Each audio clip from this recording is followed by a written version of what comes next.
Bonjour et bienvenue dans cette nouvelle vidéo. C'est vraiment une catastrophe. Est-ce qu'un jour je vais aller chez le coiffeur, me direz-vous?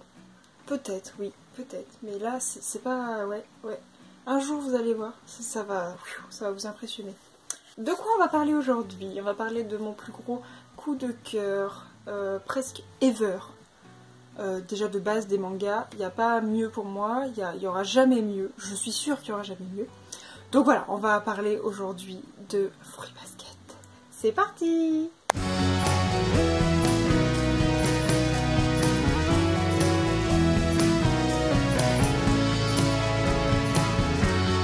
Fruits Basket, qu'est-ce que c'est? Fruits Basket, c'est un manga de 23 tomes, dont 3 supplémentaires qui ont un effet un peu de spin-off. Et de quoi ça parle? Fruits Basket, ça parle de Toru Honda. Toru Honda qui a perdu sa mère dans un accident de voiture et qui du coup doit survivre entre guillemets seul parce que son grand-père fait des travaux dans sa maison et il ne peut pas se permettre de la garder parce qu'il n'y a pas assez de place.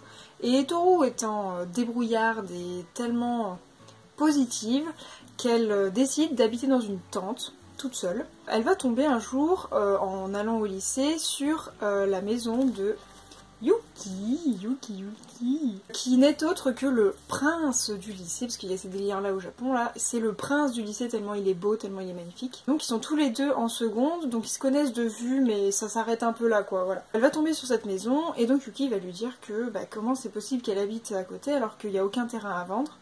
Et donc là ils vont comprendre qu'en fait Toru vit dans une tente, et donc Shigure, qui est l'oncle de Yuki, va proposer à Toru de venir vivre avec eux, parce que ils ont plus de femmes à la maison. Alors là, attention, caractère très sexiste, mais je remets dans le contexte. Nous étions dans les débuts des années 90, donc je ne dis pas que ça s'excuse, je dis juste que quand on calque les mœurs de l'époque, avec quelque chose qui n'était pas du tout émancipé, voilà, faut pas le prendre mal, faut pas le voir comme ça. Et en fait, Toru étant tellement volontaire, je pense que s'il lui avait proposé de, je sais pas, de réparer la voiture, Toru elle aurait fait pareil en fait. Je veux dire, faut pas le prendre comme ça, voilà. Donc bref. Donc voilà, Shigure il propose à Toru de vivre avec eux, et en fait, il se trouve que la famille Soma, donc la famille de Yuki et de Shigure, ont un terrible secret. C'est-à-dire qu'ils se transforment en animal au contact du sexe opposé. Mais pas en n'importe quel animal, c'est les animaux du 12 signes du zodiaque. Alors là, de mémoire, le rat, le bœuf, le serpent, le tigre, le mouton, le sanglier, le rat et du coup le chat, mais non. Et je crois que c'est tout. Non, je dois en oublier plein. Oui, il y a le coq, il y a... Non, mais il y en a plein, enfin bref, il y a le singe. Bref, et donc voilà, donc parmi cette famille-là, c'est une famille très en clan. Et donc, c'est ces 12 personnalités qui représentent la légende des 12 signes du zodiaque. Donc la légende, rapidement, c'est... Il y a un banquet qui est organisé par un dieu, et donc ces 12 animaux sont conviés, 13 animaux sont conviés, le chat aussi. Sauf que le rat va duper le chat en lui disant que la soirée ne se passe que le surlendemain. Et donc le chat va dormir tranquillement tandis que tout le monde va faire la fête. Et c'est pour ça que le chat ne fait pas partie des 12 signes du zodiaque, enfin qu'il n'y a pas 13 signes chinois. Et je trouve déjà cette histoire, elle est trop mignonne, trop touchante et en même temps super injuste. Et donc Kyo, qui est juste ici, lui est possédé par l'esprit du chat.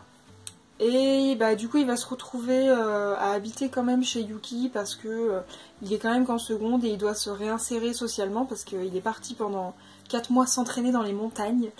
Voilà, bon alors après il y a tout un délire autour de la complexité de relations entre Yuki et Kyo qui se détestent parce que Kyo veut rentrer dans le clan des Soma en battant le rat puisqu'il l'a dupé pendant la soirée. Et lui, Yuki, veut quitter absolument le clan des Soma parce que pour lui c'est étouffant, il peut rien faire. Voilà, puis il y a une relation avec le chef de clan qui est aussi très délicate. Enfin bon, bref, pour moi, ce manga c'est d'une profondeur et c'est d'une légèreté aussi. C'est d'une profondeur dans le sens où chaque personnage est tellement bien travaillé qu'il a sa personnalité propre dès la première réplique. Voilà, Toru est d'une bonté comme on n'en fait jamais. Je veux dire, c'est un personnage qui ne pourra jamais exister, je pense. Ou alors, elle finirait par se suicider tellement les gens la duperaient. Mais franchement, c'est un personnage qui est touchant, parce qu'elle a perdu sa mère quand même. C'est un personnage qui est joyeux, elle est toujours en train de sourire, elle est tout le temps en train de... Enfin, c'est un personnage qui redonne la pêche. Et mine de rien, et bah ça fait du bien, c'est vraiment quelque chose qui fait du bien. Mais pourtant, à côté, tout le problème de la famille Soma, et bah ça c'est lourd dans le sens, c'est compliqué, et c'est tellement amené justement, la complexité des personnages fait que le fil rouge, et bah il est parfaitement bien tissé. Et franchement, mais moi j'adore.